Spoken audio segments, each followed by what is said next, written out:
Coming up on today's edition of the Locked On Raiders podcast, we'll go over a few more roster moves that became official on Thursday. Plus, we'll hear a little bit more from Mel Kiper Jr. and some of his breakdowns on the defensive side of the ball. Plus, we'll hear your calls and texts all coming up on today's edition of the Locked On Raiders podcast on a loaded Friday, March 24th, 2023.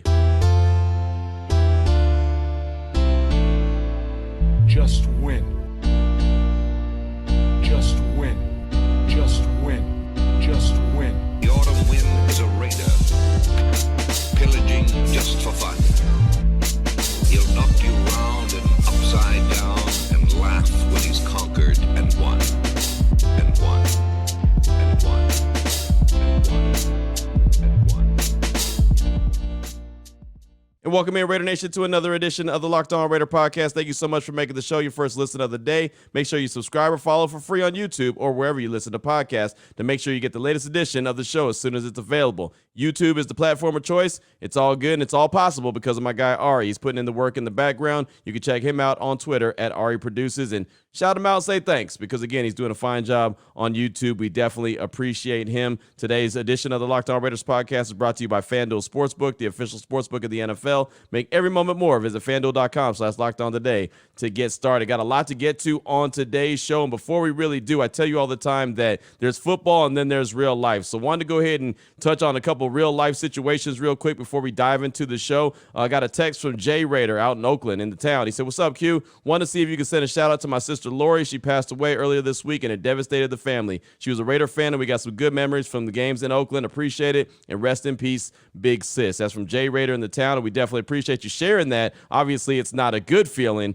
with your sister passing along, but please believe Raider Nation has got your back. And like I said, Jay Raider, thanks for passing that along, and we wish you and the family all the best. And then a passing that's a little bit nearer and dearer to my heart, only because I know this young individual, and I do say young individual as I believe he was only 55 years old, and a lot of people listen to this show that are from the Bay Area. And if you're from the Bay Area, you've probably heard JV on the Doghouse on Wild 94.9, and anyone who's listened to my story knows that I came from Wild 94.9. I was a party crew member. JV was an icon, is an icon, a legend. He's an inspiration to many of us that are in the radio business to this day. And I can't say that he was my best friend. Like, I knew him really, really well. Like, I know Victor Zaragoza, but I was in the building when JV was with the Doghouse on Wild 94.9, and he went missing last month. And for the most part, his wife had put out a tweet saying that she believed he was not going to be returning. And on Thursday, it was confirmed. The police department out there in San Francisco, they put out a notice saying that the body that they found near Pier 39 on Wednesday afternoon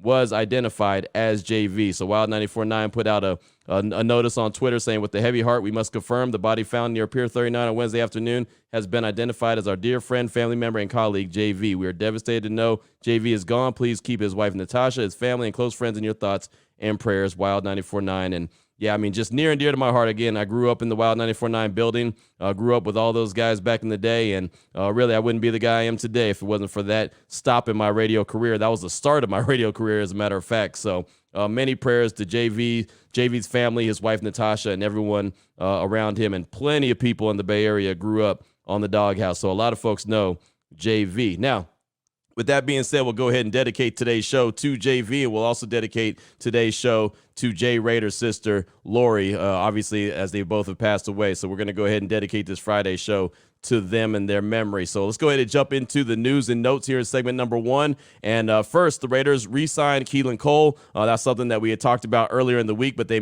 made it official on Thursday. And if you remember, Keelan Cole had that big touchdown catch against the New England Patriots week 15 in the corner of the end zone where it looked like he might be inbounds, might not be inbounds, whatever the case may be. It was ended up rolling a touchdown, and the Raiders ended up going on to win in that game against the Patriots. That was the only touchdown he had in 2022, but the Raiders made his signing official on Thursday. But then they also went outside the building and came to agreement and signed cornerback Duke Shelley. And I'm not going to lie to you, I wasn't a big Duke Shelley guy. He wasn't on my radar. He wasn't the guy that I thought, man, the Raiders need to go out and make this move for Duke Shelley. But I knew immediately that he was actually a pretty good stinking player when I saw all the Viking fans, kind of responding to the news like, wait, what?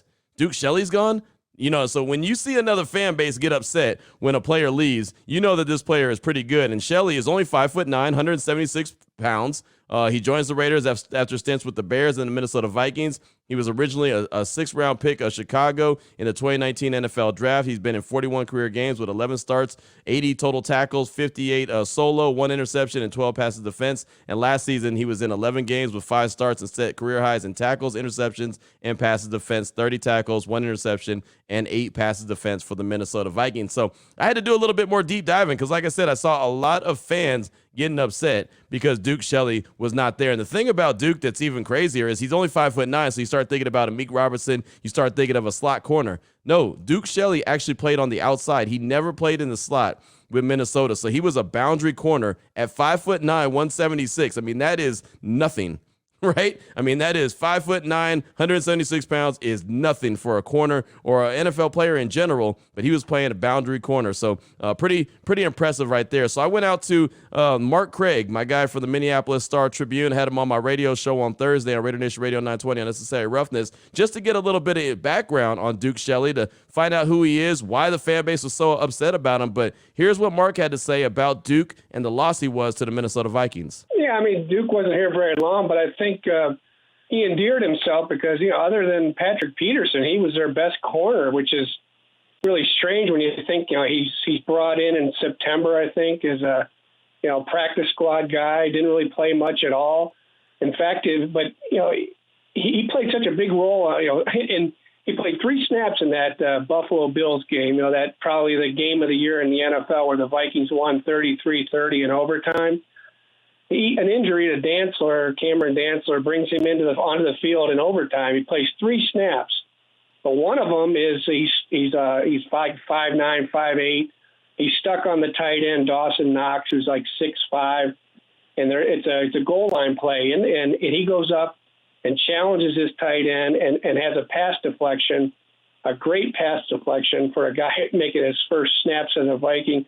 And then I think the next play, Peterson ends the game with an interception. So, from that point on, he was a pretty good player. He's not Deion Sanders or anything, but he's a great overachiever, a good guy, fun guy to talk to. I think they wanted to bring him back, but I think Duke realized that he had some, probably some more lucrative offers somewhere else. So there you go. A lot of high respect right there from Mark Craig when it comes to Duke Shelley. Again, a guy that, came in as a late round pick. He was a guy that was on a practice squad for Minnesota, got into the game, and they really respected him. And so the final soundbite I want you to hear on Duke Shelley from Mark Craig is about the type of role that he was playing and kind of expands on what he meant to the teammates in the locker room. Very detailed answer here from Mark Craig for the Minneapolis Star-Tribune, talking all things Duke Shelley. Well, he came in and he was starting. He's better than Cameron Dantzler. Dantzler's a guy they just let go. I mean, he was still under contract, but I don't think they thought he was worth the $2 or $3 million. The guy that came in a couple years ago was pretty good as a rookie or in training camp, and it was decent as a rookie, and then just kind of regressed from there. But Duke was a guy that outside they didn't play him on the inside at all, but because they had Chandon Sullivan, the old former Packer. Didn't play very well in the slot for him. He's not coming back. But Duke was a guy that was really played above what you would expect based on how he came in. In fact, there was I was doing a story on who going up to the players in the locker room asking who their most underrated Viking was, and Jordan Hicks, the linebacker, he looks around at all the nameplates and he goes, Duke Shelley by far. He said. Duke came in here and you'd have thought he was a first-round draft pick, but not in a annoying way. He came in with a swagger, just shorter guy, and you just kind of overlooked someone like him. And he really stepped up for him whenever they couldn't count on guys with that they invested more in. When they couldn't come through for him, here's a guy that draft late day 3 draft pick that. The Bears gave up on, and they just brought him in as a practice squad guy. So he's not an all-pro, but he's pretty darn good for what they invested in him. So right there, it sounds like the Raiders got a good one. And look, I don't think that he's going to all of a sudden cure all the issues that the Raiders have in the secondary. But as you see, they're slowly but surely putting together, a nice little at least cornerback room, at least bringing in some competition at that cornerback position that can go out there, and even if they're not immediate starters, you know that they're going to bring the fight. You know, they're going to go out there and they're going to compete and they're going to do everything they can. And the thing about Duke Shelley is he's a guy that plays man-to-man, bump and run, and that's exactly what Patrick Graham wants them to do. So I know that the moves that this staff has made, none of them have been sexy. None of them have been something that got the fan base super excited and fired up. Matter of fact, some of the moves they've made have made the fan base a little upset. But again, I think these are nice strategic moves that Dave Ziegler and company are putting together. And it's funny, Dave Ziegler, Champ Kelly, Josh McDaniels, they were all in Alabama, Tuscaloosa, as a matter of fact, to see Alabama's pro day. Bryce Young and company, they took Bryce Young out to dinner on what was it, Wednesday night? Yeah, Wednesday night, following his dinner that he had with the Carolina Panthers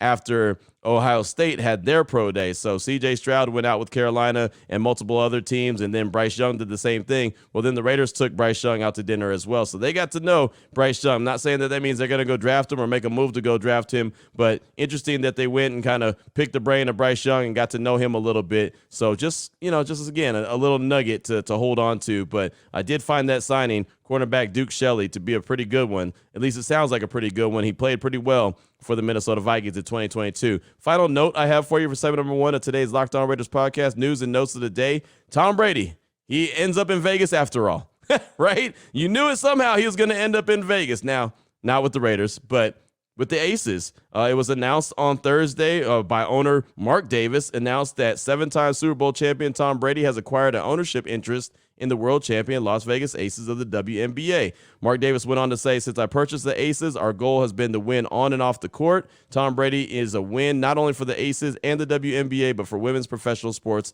as a whole. And then Brady went on to say, I'm very excited to be part of the Las Vegas Aces organization. My love for women's sports began at a young age when I would tag along to all my older sister's games. They were by far the best athletes in our house. We celebrated their accomplishments together as a family, and they remain a great inspiration to me. I've always been a huge fan of women's sports, and I admire the work that the Aces players, staff, and the WNBA continue to do to grow the sport and empower future generation of athletes. To be able to contribute in any way to that mission as a member of the Aces organization is an incredible honor. So there you go. Tom Brady, part owner of the Las Vegas Aces. And so, of course, you'll probably see Tom Brady around Las Vegas quite a bit. The atmosphere at the Michelob Ultra Arena where the Aces play is fantastic. He's been courtside. Kelsey Plum, Darren Waller's wife, has talked to him many times and done her dog bark at him and everything, and he sent her a jersey, and she's a big Tom Brady fan, so he'll be around the organization. And if he's around the Aces, with their new facility being right next to the Raiders facility, I'm just saying, there'll definitely be some communication. But Tom Brady is a retired football player, but now part owner of the Las Vegas Aces. That's all I got for you for segment number 1 of today's Locked On Raiders podcast, news and notes of the day. Coming up in segment number 2 as we close out the week really strong, hear from Mel Kiper Jr. Pre-draft conference call. This time we did quarterbacks on Thursday. We'll talk defensive guys coming up today on this Friday. That all comes up after I tell you about Built Bar. And March Madness is going on right now, right? I mean, man, the Sweet 16 was fantastic. The action Thursday night was great. UCLA and Gonzaga, we got to see them right here in Las Vegas, but that's not the only March Madness that's going on right now. The Built March Madness bracket is here. BuiltMarchMadness.com. That's where you got to go to vote for your favorite Built Bar or Built Puff. And I'm voting for cookies and cream. Hands down. So if you want cookies and cream to win, then you'll be voting for that bar too. But if you have another one, well, again, you'll vote for that one and vote as many times as you want. And whoever comes out on top, obviously, is the winner. When you vote for your favorite bar or puff, you'll be entered to win a drawing where 50 lucky Locked On listeners will get a free box of Built Bars. Not only that, but one Locked On fan will win a 12-month subscription to Built to have the best Built Bars or Built Puffs delivered monthly straight to your door. And I tell you all the time why you got to try Built Bar if you haven't done it already. It's just a great tasted protein bar. It's very low in calories, very low in sugar, high in protein. It's a great snack just in case you're at the house working all day, or maybe you're at the job and you don't want to stop for lunch. You just want to go ahead and pull out the Built Bar out of your top drawer of your desk or whatever the case may be, and boom, you can be good to go. Cookies and cream is my go-to, but they have so many different flavors to choose from. You're going to love it. I promise you. If you're a marshmallow person, you'll want the puffs. If you're just an OG type flavor guy like me, you'll just want the regular ones. Granola bars, they have those too. You just got to go check it out for yourself and decide what you want, but make sure you get your vote on too. Go to BuiltMarchMadness.com,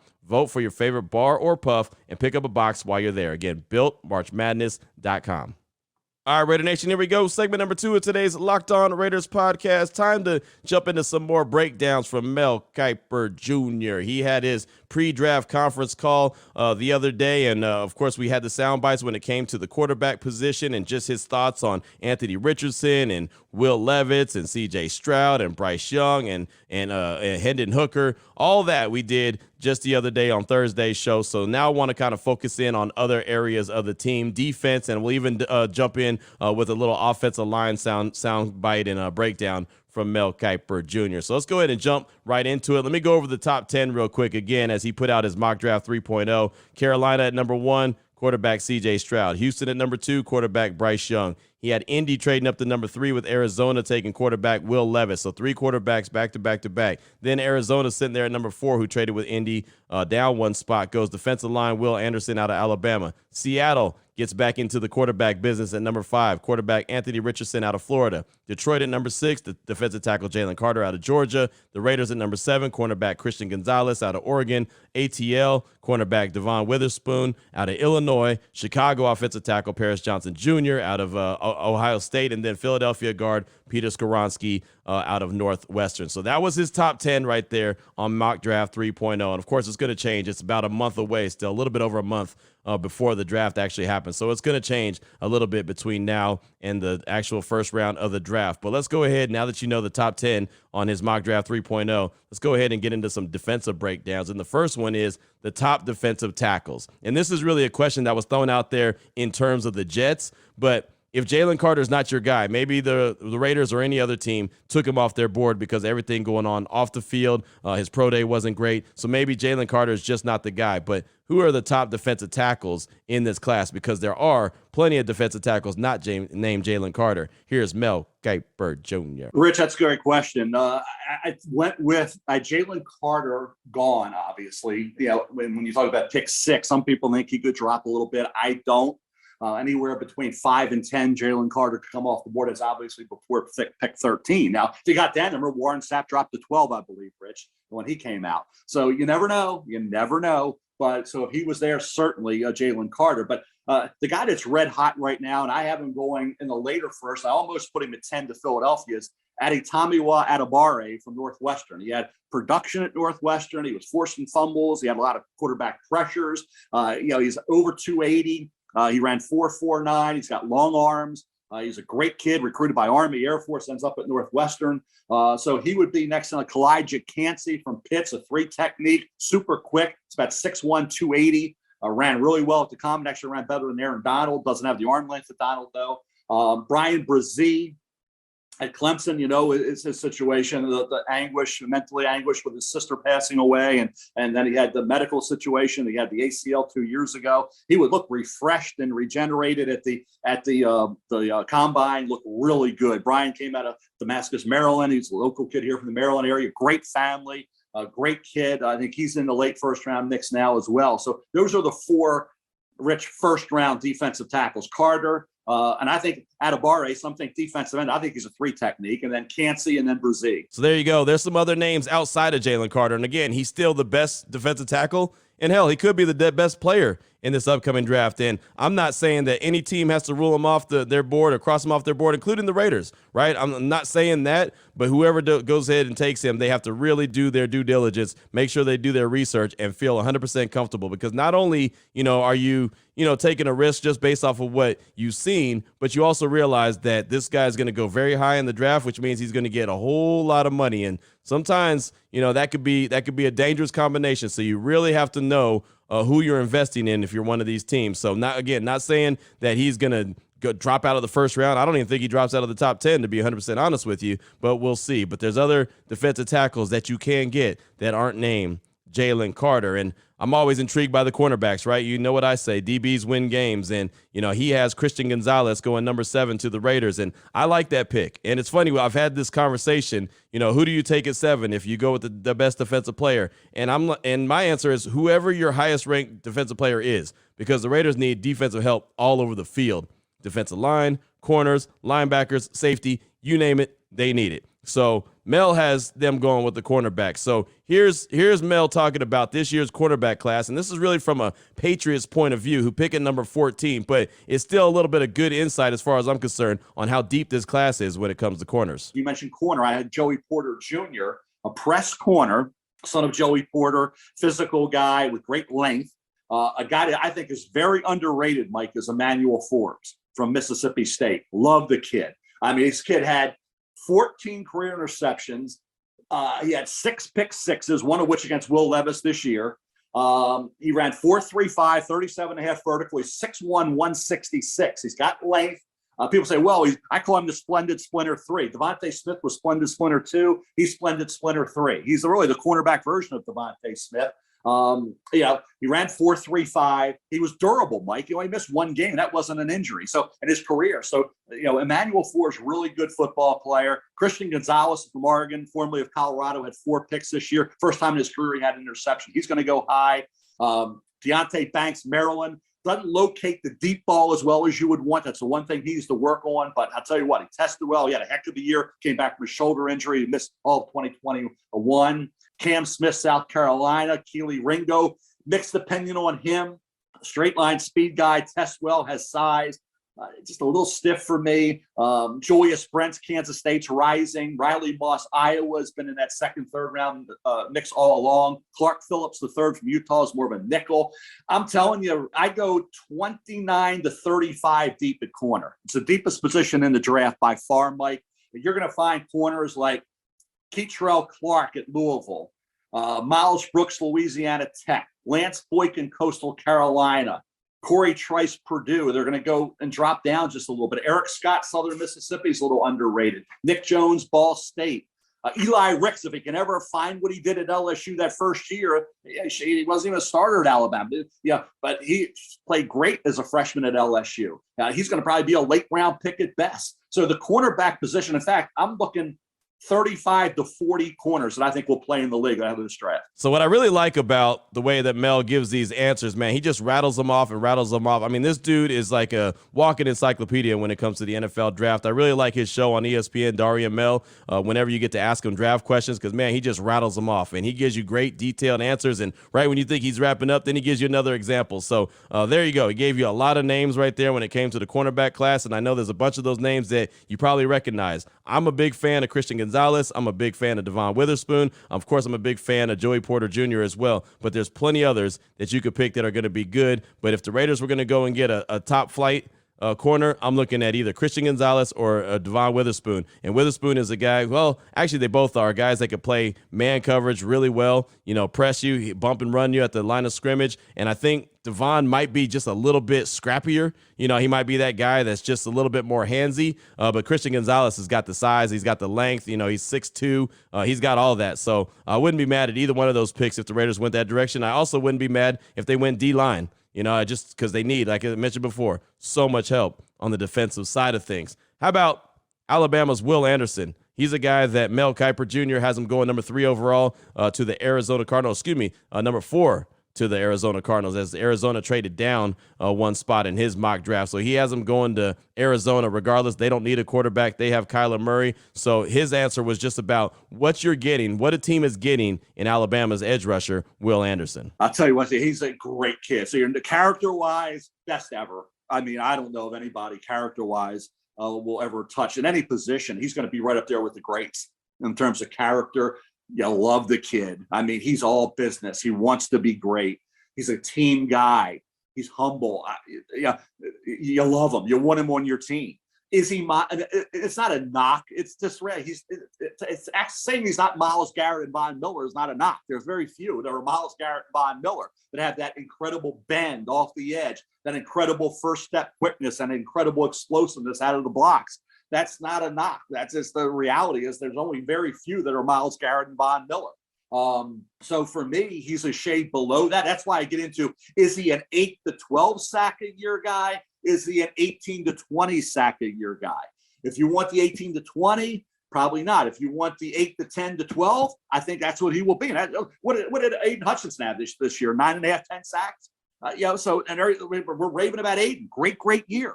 He had 9.5, 10 sacks, 3 interceptions. got in the backfield a lot, was really disruptive, had a heck. So you're happy with that, right? So if you get as a 10, 12 sacks, that's pretty good. So again, he might not be the elite of the elite, but he's going to be pretty doggone good. And that's why I say for Arizona, if you go from 3 to 7 in that area, you lose Will Anderson Jr. You go 3 to 4, you don't lose him. And that's assuming Indianapolis wants to move up. I don't know if they will or not, but if they stay at 3, Will Anderson Jr. is a heck of a pick. Will Anderson is one of my favorite players in the draft. Everyone knows who's been listening to me for a minute, knows I'm all about Alabama. You know I'm going to be at the house yelling, Roll Tide, all day, right? I mean, that's just what I'm going to do. Roll Tide. That's how I go. So Will Anderson, one of my favorite players. He is fantastic. I just don't think that he'll be anywhere near where the Raiders are at number 7, right? I mean, he'll be probably the first defensive player off the board, if not the second. At the worst. Right? If Jalen Carter happens to be the first defensive player, then Will Anderson will be right after him, as far as I'm concerned. So I guess there's a chance that he could be there at number 7, but I would doubt it, right? I mean, if he's on the board there and Seattle's picking at 5, they might just say, you know what, Anthony Richardson's a good idea, but nah, let's go and get that defensive guy in Will Anderson. So wouldn't be shocked to see him gone by 5 at the very latest. How about Iowa's Lucas Van Ness? That's a guy that a lot of folks are talking about. Here's Mel Kiper just kind of breaking him down and what he thinks about Van Ness, who's really starting to come on pretty strong. It's a short answer from Mel, but here's his thoughts on Iowa's Lucas Van Ness. Still learning, and that's the one thing. I thought another year would have really benefited him. Excuse me, I think you look at him with the length he has, the versatility he has, the power in his pass rush is just something you see when you watch him. He's going to keep getting better, and he's got the ability to play inside, outside. He can play on his feet. I think Green Bay, and that's where I projected him at 15, would be a nice spot for him. Detroit at 18, if they don't go defensive line early. There's a lot of options for him in the first round. He's a solid mid to late first rounder. So I think the biggest key there was kind of still learning, about this young man, and also he's still learning to play this game, but he's got a very high upside to him. Matter of fact, I believe Daniel Jeremiah had him going to the Eagles at number 10 in his mock draft 3.0. So Lucas Van Ness looks like he's going to definitely be a first-round guy. It just depends on what flavor you like, right? It depends on if the Eagles maybe at 10, maybe he cracks the top 10, maybe he drops just a little bit below, but he's definitely climbing a lot of boards right now and would not be shocked to see him in the green room in Kansas City come day of the draft, April 27th, again in Kansas City. Just got a couple more sound bites here. Again, we're listening to Mel Kiper Jr., his pre-draft breakdown. He had that just the other day. Lots of really good stuff, about an hour and a half of just draft conversation, just breaking down these different players that are going to be in this upcoming draft at the end of April. So just got a couple more. And linebacker, talked about linebacker is a position that the Raiders need to upgrade, but I don't think this is a deep linebacker class. I really don't. I don't know if there's any first-round linebackers. I know that I don't feel like there's any top 10 linebackers. Now, I know you can label Will Anderson a linebacker technically, but we all know he's an edge rusher, right? He's getting after the quarterback. So I guess depending on how you label these guys, you can call him a linebacker, but he was asked about day 2 linebackers, and I think that that's the sweet spot, right? Round 2, round 3, that's where you can go get your linebacker. That's where I think the Raiders will go get their linebacker. So here's Mel breaking down the day 2 linebackers. Day 2 linebackers. Could be a lot of them. I love Drew Sanders at Arkansas. I thought he could be a 1. He was formerly of Alabama, outside, inside. He got after the quarterback this year. Got a lot of sacks for Arkansas. Trenton Simpson can fly to the football, great speed and range out of Clemson. Jack Campbell, length of an inside linebacker is really important to disrupt quarterbacks in those throwing lanes out of Iowa. Nice player in the 2nd, 3rd round. Deion Henley from Washington State, another guy, fast to the football. Dorian Williams-Tulane, same thing. So there's some really good 2nd and 3rd round off-ball linebackers. They can have some versatility to move outside. From an outside standpoint, I think when you look at just go to day 3, Yasir Abdullah from Louisville, Dylan Horton from TCU would be some guys there. A late round pick, I think, could be an interesting guy is Caleb Murphy at Ferris State. We saw Matthew Judon come out, lesser competition, develop into a really good pass rusher. Caleb Murphy showed well for the most part. There's some games I would have liked to see him dominate where he was neutralized in some instances and some big play spots where I thought he could have been after the quarterback a little more. But overall, I think as a 6th, 7th round pick, I wouldn't mind bringing Caleb Murphy from Ferris State into the fold. Mel Kiper right there, day 2 linebackers, and there's a bunch of those guys. And I would have no problem if the Raiders went and got a linebacker in round 2 or even round 3, right? Because, again, I think the value is there as opposed to what you're seeing from the corners position, from the edge rushers, from the defensive tackle. Like, you want to go ahead and get the blue chips of the blue chips as soon as you can, right? Get the best players of the best players. And I don't believe a linebacker that the Raiders would have on their board would be higher than a D tackle, an edge rusher, or a corner, at least not above the real good ones, the alpha dogs that I've been looking for the Raiders to get. So that's all the defensive sound bites that I wanted you to hear from Mel Kiper Jr. One more sound bite I got for you is about offensive linemen. And this is on Paris Johnson Jr., the tackle from Ohio State, and then Peter Skoronski, kind of comparing and contrasting. And Skoronski comes from Northwestern. He's played tackle, but he's projecting to be a guard in the NFL. And Mel has Paris Johnson going, matter of fact, number 9 to Chicago. So Courtney Cronin from ESPN actually asked him this question just to kind of compare and contrast Paris Johnson Jr. to Peter Skoronski, and started off with the question just asking, can Skoronski play tackle in the NFL? That's questionable, and that's the reason why with the 32.5 arms and being 6'3.5", and the question whether he could survive at left tackle, right tackle in the NFL, where he's going to have to be a guard. Hey, look what Quentin Nelson, look at Zach Martin, look at the guards and what they've been able to do and how they've impacted offensive line. So, and I think he can play all 5 spots. I don't think there's any question he can play all 5 spots. We have Patrick McCarry's here in Baltimore with the Ravens, and he's a great swing man. And we had to kick out the left tackle this year. He did a great job against Jacksonville and Trayvon Walker. Didn't give up a sack. Had a heck of a game. So that was after Ronnie Stanley got hurt. So, I remember Brad Hopkins came out of Illinois, a great football player. It was about 6'3". So the arm length with the height is a concern. You don't usually have that in the NFL over the years, so you have to look at history and how that bodes for a player. But Skoronski's versatility, how he played, which was great.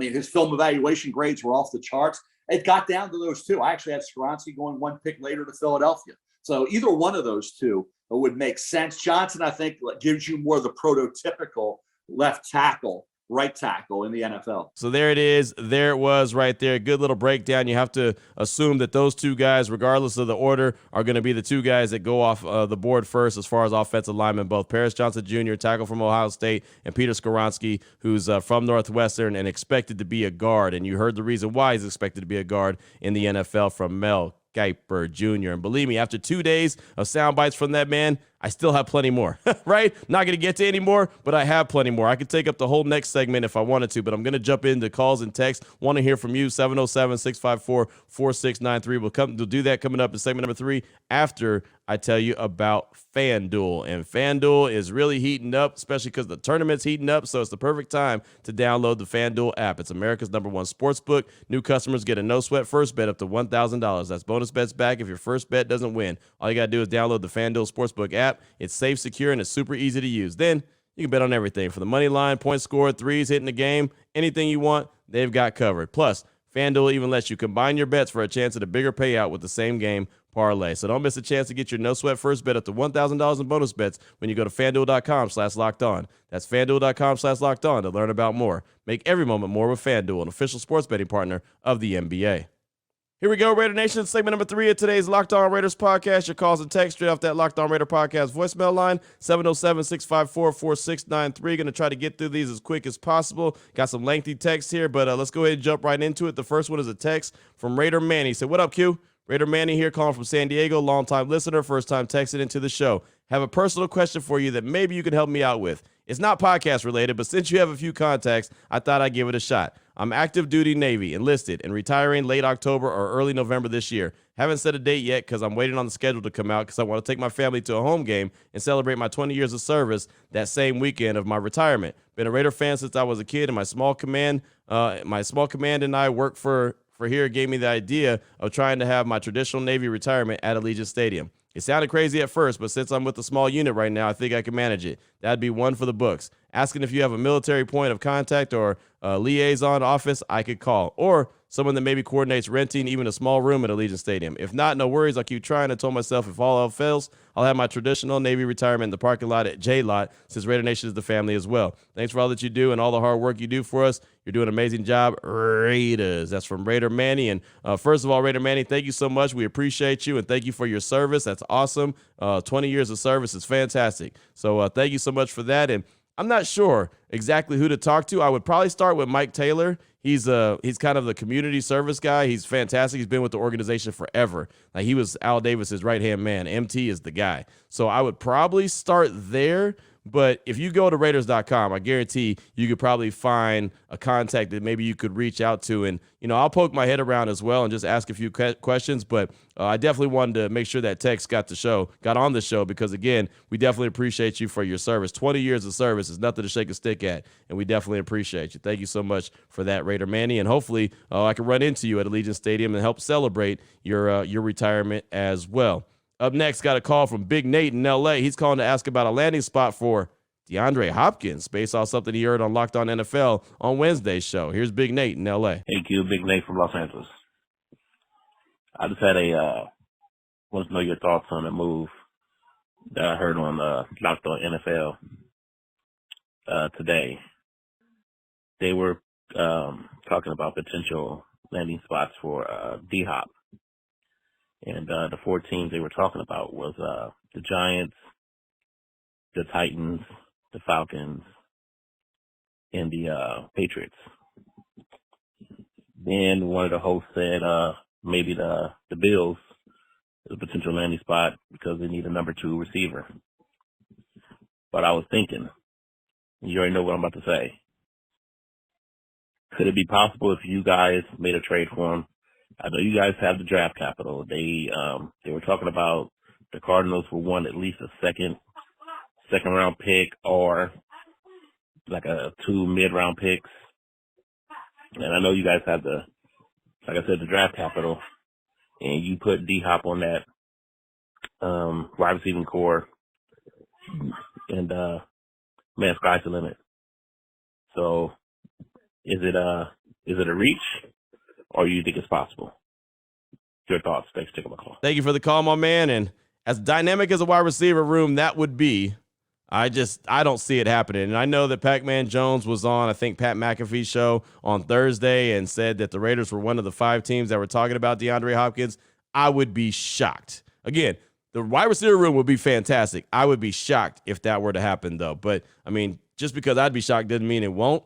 But I just don't think so. I could see a trade, if it was DeAndre Hopkins and Hunter Renfrow, and, maybe they threw in some other pieces here and there. Maybe it has something to do with the draft as well. I could see that. But I think D-Hop makes about $19 million, so he'd probably have to have an adjusted contract. Like, I feel like there'd be a lot that have to happen if DeAndre Hopkins were to become a Raider. But, man, could you imagine Devontae Adams on one side, you have DeAndre Hopkins on the other side, Jacoby Myers coming out the slot? Oh, man, yeah, that'd be fantastic, right? I mean, that would be one hell of a wide receiver room. Then Josh Jacobs is the running back. I mean, man, Jimmy G couldn't go wrong. All he would have to do, you'd have to put him in bubble wrap all week long just to make sure he was safe and didn't get injured. But, man, he would have the time of his life throwing to those guys. None of them are burners.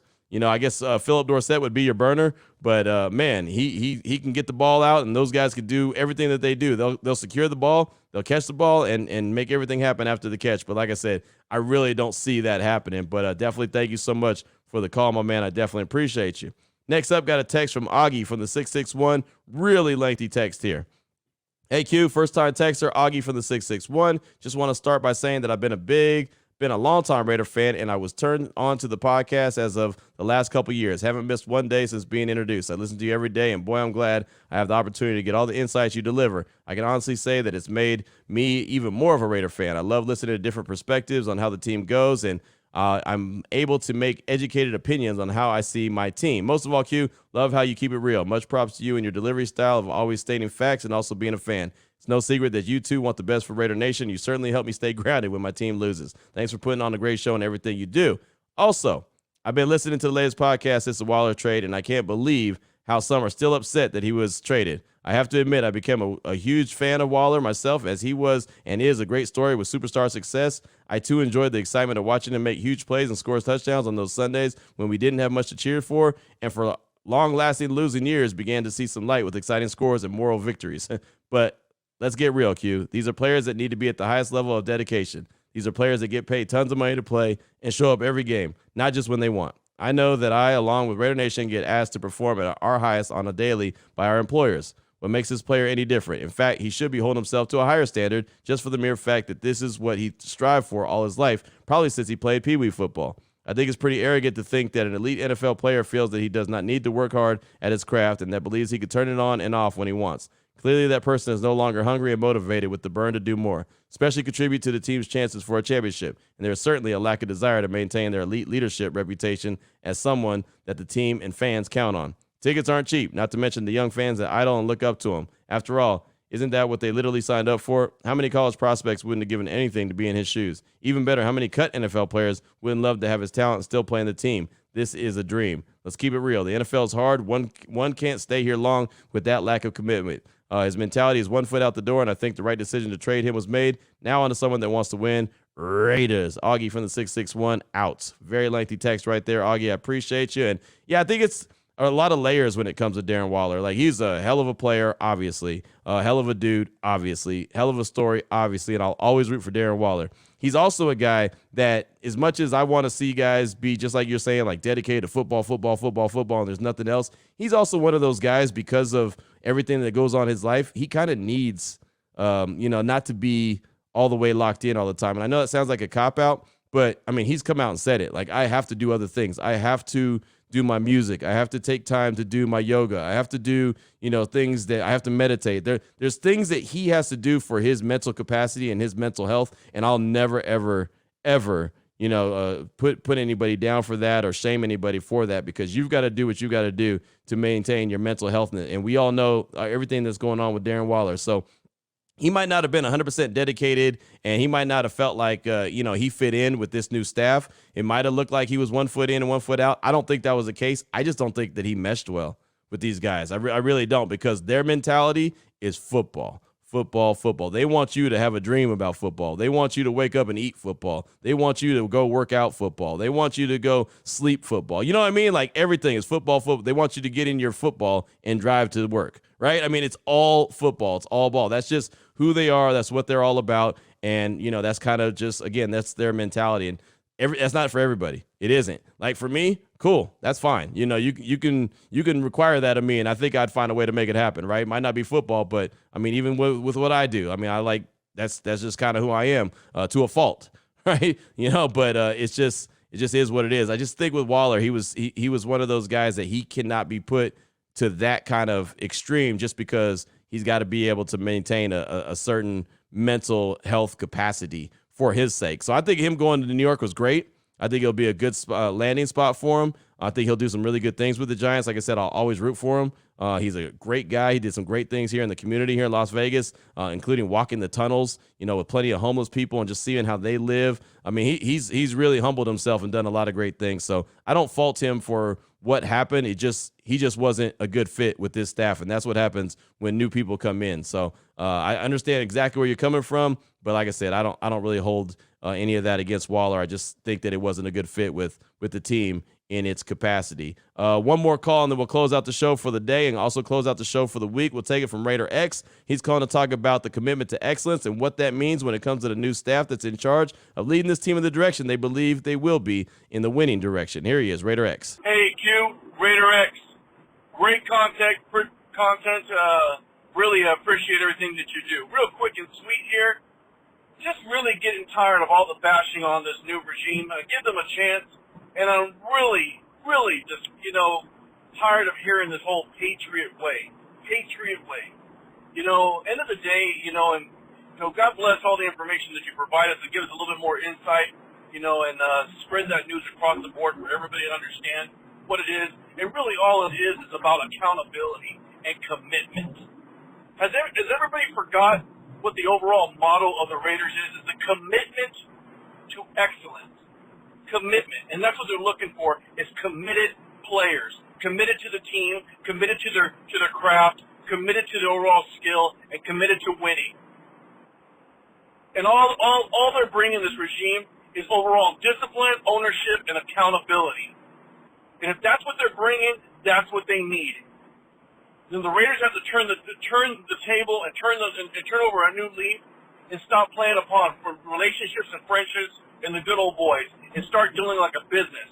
And let's take this to the next level and let's get some W's and pull up that trophy. Let's go Raiders! Raider X out! Thank you so much for the call, my man. I appreciate you, and I agree. And honestly, I believe that more and more fans are starting to believe that as well. And I think more and more fans are starting to come around and not so negative on what's going on in the offseason, right? I think more and more fans are starting to realize that, winning in March doesn't matter, right? The Raiders have won in March many, many times, and it hasn't worked out. So I think that it's not quite as negative as it was even a week ago.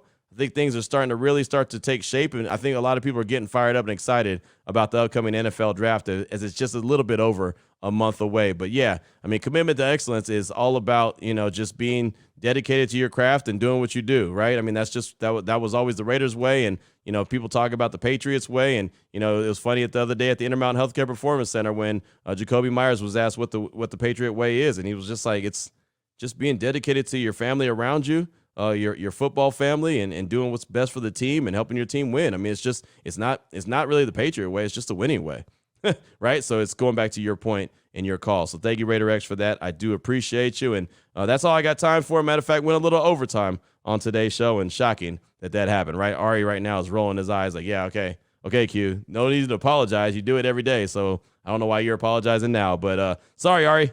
Didn't mean to go overtime like that, but like you said, it happens all the time. So Raider Nation, appreciate you as always. Thanks so much for making the show your first listen each and every day. Remember, you can find the show free and available on all platforms. Subscribe or follow for free on YouTube or wherever you listen to your podcast to get the latest edition of the show as soon as it's available. And Ari, I do appreciate you as mentioned. So Raider Nation, take care of yourself, take care of your family, love on your family. Until Monday from Phoenix, Arizona at the owners' meetings. This should be a fun, exciting adventure. We'll be able to talk to head coach Josh McDaniels, GM Dave Ziegler, and, of course, owner Mark Davis. Until then, take care of yourself and just win, baby.